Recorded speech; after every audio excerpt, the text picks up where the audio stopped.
Itin. Yun na siguro.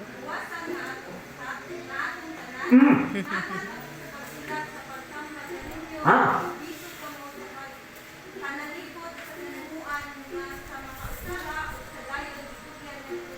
Hindi ka O, tanawa na. Ang tinuuhan na iya sa Diyos, gitugyan ngadtos mga balaan. Kausara. Nga naon sa naman yung sabi ng puwi nga, karon kung imong tanawon, niabot na og hapit 50,000 ka mga relihiyon nga rehistrado sa SIC. Nga naman yung nakausara naman tayo, pati naman naghana. Manang si Pablo Nimon, ikaduhang Timoteo 3:5, kay adunay nagbaton sa dagway sa tinuuhan apan nagpanghimaka sa gahom niini. Kung mutuo ka, nga naa kay tinuuhan, kinsa man ang gahom sa imong tinuuhan. Nagpanghimaka Manila. Unang Korinto 1:23, si Kristo ang atong giwali nga gilansang sa cross, mao ang kaalam o ang gahom sa Dios. Nanong ilang ang gireject ang gahom? Naman, kay dunay batasan si Kristo, Lucas 4:16, matag adlaw Sabado, matag adlaw ipapawlay tuwa sa sinagoga. Yakin sa Kristo, mauling gahom o kaalam sa Dios. Pruiba sa Biblia, unang Korinto 1:23. Ilang gireject na naman. Kaya batasan ni Kristo na maong gawin sa Diyos, dapat maong tayo gisunod. Pero ang gisunod, dili na si Kristo. Pero ang punon, si Kristo nga mao'y ilang magtutukod. Sige daw, sister, basa, paliho. 1:23.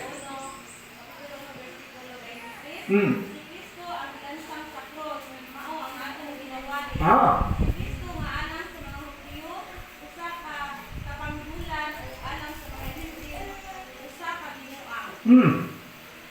Oh, sige. 24, apan alam kanila na mga dipanagawag, mga Hudyo o mga Kristiyanon, Kristo mao ang gahom sa Dios, Mao ang gahom sa Dios o ang kaalam sa Dios. o ang kaalam sa Dios. Nananong imbas pa ba si Kinang Timoteo 3:5 nga nagbaton sa dagway tinuhan apan nagpangipagkat sa gahom. Kay kinsa ning gahom, way lain ang Biblia nagtukan mao si Kristo. Nganong gireject Manila kay si Kristo ang batasan adlaw ikapito adlaw Sabado to simbahan. Pero ang uban karon nag-angkon kang Kristo pero nagsimba to anas Domingo. Nilapas ba? Na may kalendaryo. Nilapas wala. Nilapas oy. Nehemias 13:17. Atong tanawon. Unsa kadautan kining inyong gibuhat? Mailhan ko dili ang dautan. Naman, kay mulapas sa adlaw ipakahulay. Nehemias 13:17. Yes. Apan kung kamo dili magpatalingod niini ang akong kalag muhila sa tago. Nehemias 13:17. Jeremias man na. Sangay-sangay ra na sila. Nehemias Kapitulo 13, versikulo 17. Hindi, paliho, prede. Oh, nganong nakiglalis mas Nehemias?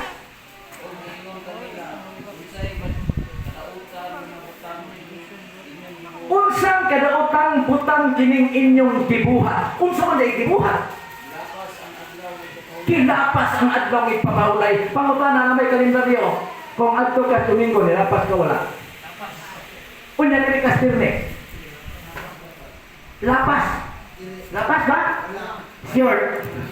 Na sure. Na sure. Kabantay mo sa gilansan sa cross, tulo sila kabuo. Si Kristo na asa? Tunga. Tunga. Masa mo tunga sa plane? Ngayon mo tanabot, simple analysis. Biyernes, Sabado, Domingo. Asa si Kristo? Nasa tunga. Muna sa 18 sa bayang espasyo. Duha kong tulog, kasi yung sungalan, ako nasa taliwala. Asa mo siya Biyernes, Sabado, Domingo. Kung Biyernes, sure. Kung Domingo, lapas.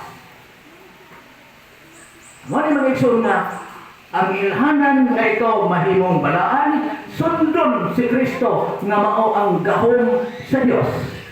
Unsay batasan? Tuwa sinaguga matag adlaw nga Sabado. Mabot ra po na diretso nga ato gyud ang tagsa-tagsaon kung unsa ka tinuod nga ang adlaw ikapito Sabado.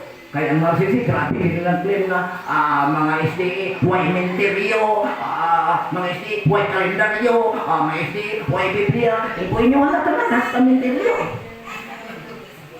Ano ba yung mga batay mo niya? Tapi hindi mag-uol, mag-boycott me, hindi mag-uol, ano man? Ang among kagulag, mamatay me, kung wak may mahimong balaan. Nga kay bisan pa, ilupang pa ka, sa nindot kayong pansyon. Pero ang imong kinabuhi, ito ang kasulod, wa ka mo alagad sa Ginoo, ang imong resulta, parehas sa lata kalabira. Pero ang nakabintaha, kay ang bakal, doon ay gibog aton sa atubangan sa Ginoo. Amen? Sa mani, ato lang anang karon unsaon nato pagila ang balaan. Naa di isa sugo. Katapusan, Isaias 42 versikulo 21. Giun sa pagsaysay ni Isaias, katapusan man o yan ay pangapin isa. Isaias 42 21.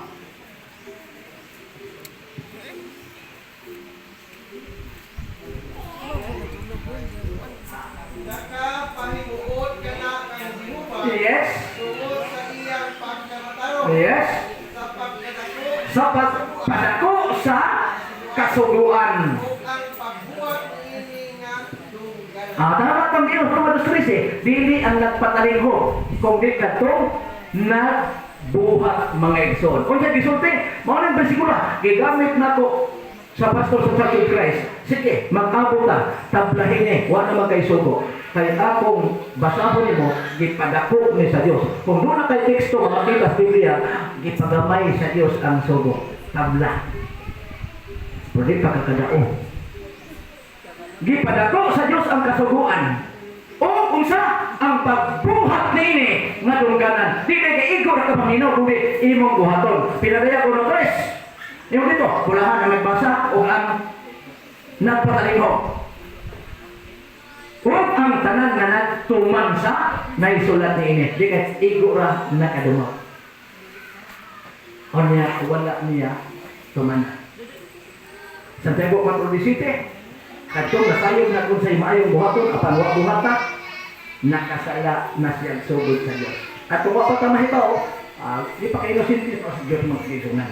Kasi yan atong madunggan, ato yung buhaton. Karon, katapusan, kung doon ako may magwawali, nga musulti, muwali nimo, nga na'y kasuguan, api kini, kay kini nga tudlo, bisag adlaw dako, ngit-ngit ni siya. 8, versikulo 20 sa Isaiah. Katapusan ng Exo. 8:20. Ngadto sa kasuguan o sa pagpamatuod Kung sila dili managsulti, sumala nining pulunga sa pagkamatuod walay kabuntagon alang kanina. Nagpasabot di ay mga Exo nga bisan adlaw dako ngit-ngit gihapon siya. Mao nang naigrupo sa sukara. O 5:14. Isang utong tutok sila magsukara. Ano man? Kay walay kahayag sa ilang kasing-kasing kay nagtutlo niya ang pastor, wa na'y sugo. Ang sugo niya ay mao'y muiwag, mo'y mupahayag nato magisunan.